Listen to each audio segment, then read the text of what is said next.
تاریخ کے اوراق میں کچھ ایسے واقعات چھپے ہیں جو ہماری سوچ سے بھی پرے ہیں، ایسے قصے جو صدیوں پرانے ہیں اور جنہیں سن کر عقل دنگ رہ جاتی ہے۔ آج ہم آپ کو ایک ایسی ہی حیرت انگیز اور غیر معمولی ملاقات کے بارے میں بتانے جا رہے ہیں۔ یہ وہ واقعہ ہے جب ہمارے پیارے نبی حضرت محمد مصطفیٰ صلی اللہ علیہ وآلہ وسلم کی ملاقات ایک ایسے جن سے ہوئی جس کی عمر ہزاروں سال تھی۔ وہ ابلیس لعین کا پوتا جو کہ حضرت نوح علیہ السلام کے ہاتھ پر توبہ کر چکا تھا، ایک ایسا جن جس نے نہ صرف بہت سے ادوار دیکھے تھے بلکہ انبیاء علیہ السلام سے فیض و علم بھی حاصل کیا۔ یہ کوئی عام ملاقات نہیں تھی بلکہ ایک ایسا مکالمہ تھا جس کے ذریعے کئی پوشیدہ راز فاش ہوئے۔ تیار ہو جائیے کیونکہ ہم اس ویڈیو میں اس دلچسپ اور ناقابل یقین داستان کی گہرائی میں اتریں گے۔ ناظرین گرامی، حضرت انس بن مالک رضی اللہ تعالیٰ عنہ بیان کرتے ہیں کہ ایک دن وہ نبی کریم صلی اللہ علیہ وآلہ وسلم کے ساتھ مکہ مکرمہ کے پہاڑوں سے باہر تشریف لا رہے تھے۔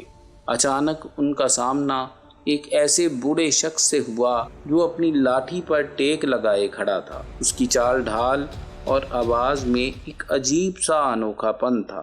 نبی اکرم صلی اللہ علیہ وآلہ وسلم نے اسے دیکھتے ہی فرمایا، اس کی چال ڈھال اور آواز جنوں کی سی ہے۔ اس نے فوراً تصدیق کی اور کہا، آپ نے درست فرمایا۔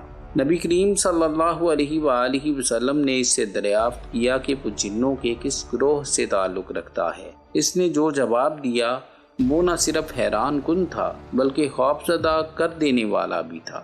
اس نے اپنا نام حامہ بن ہیم بن لاقیس بن ابلیس بتایا۔ جی ہاں، آپ نے صحیح سنا، یہ ابلیس کا پوتا تھا۔ یہ سن کر نبی اکرم صلی اللہ علیہ وآلہ وسلم نے فرمایا، میں تیرے اور ابلیس کے درمیان صرف 2 پشتوں کا فاصلہ دیکھ رہا ہوں۔ اس نے تصدیق کی اور پھر جب اس سے اس کی عمر کے بارے میں پوچھا گیا تو اس نے کہا، اے اللہ کے رسول صلی اللہ علیہ وآلہ وسلم، میری عمر دنیا کی عمر سے کچھ سال ہی کم ہوگی۔ جس رات قابیل نے حابیل کو قتل کیا تھا ان دنوں میری عمر چند برس کی تھی۔ میں پہاڑوں میں دوڑتا پھرتا تھا اور لوگوں کے دلوں میں وسوسے ڈال دیا کرتا تھا۔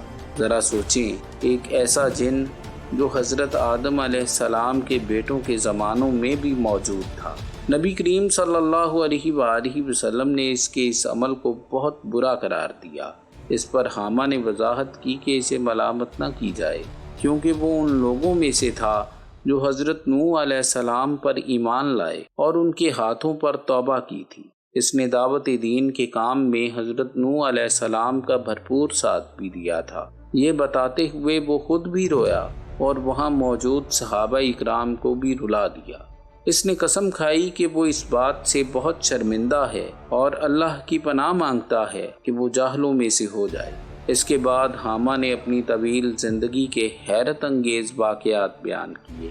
اس نے بتایا کہ وہ حضرت ہود علیہ السلام سے ملا اور ان پر ایمان لایا، اور حضرت ابراہیم علیہ السلام سے بھی ملا، اور جب انہیں آگ میں ڈالا جا رہا تھا وہ بھی ان کے ساتھ تھا۔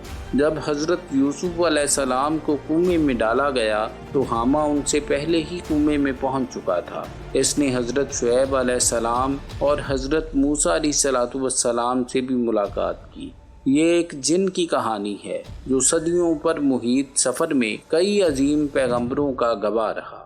ناظرین گرامی، حامہ کی سب سے چونکا دینے والی بات یہ تھی کہ وہ حضرت عیسیٰ علیہ السلام سے بھی ملا تھا، اور حضرت عیسیٰ علیہ السلام نے اسے یہ پیغام دیا تھا کہ اگر تمہاری ملاقات محمد مصطفیٰ صلی اللہ علیہ وآلہ وسلم سے ہو تو انہیں میری طرف سے سلام کہنا۔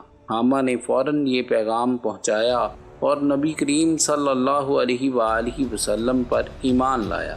نبی اکرم صلی اللہ علیہ وآلہ وسلم نے فرمایا، عیسیٰ علیہ السلام پر سلام ہو اور تجھ پر بھی سلام ہو۔ اے حامہ، تیری کیا حاجت ہے؟ حامہ نے عرض کیا کہ حضرت موسیٰ علیہ السلام نے اسے تورات سکھائی تھی اور حضرت عیسیٰ علیہ السلام نے انہیں انجیل سکھائی تھی۔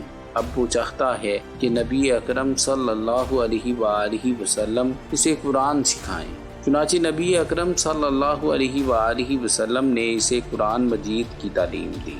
ایک روایت میں ہے کہ آپ صلی اللہ علیہ وآلہ وسلم نے اسے قرآن کی 10 سورتیں سکھائی تھیں۔ نبی اکرم صلی اللہ علیہ وآلہ وسلم اس دنیا سے رحلت فرما گئے، لیکن اس واقعے کے بعد حامہ کے بارے میں کچھ نہیں فرمایا۔ یہ واقعہ ہمیں اس جن کی طویل عمر، اس کی توبہ اور مختلف انبیاء کرام سے اس کی ملاقاتوں کے بارے میں بتاتا ہے، جو یقیناً بہت دلچسپ اور سبق آموز ہے۔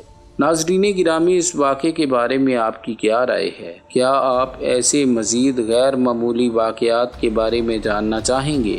کمنٹ سیکشن میں اپنے خیالات کا اظہار ضرور فرمائیں اور مجھے اجازت دیں۔ اللہ نگہبان۔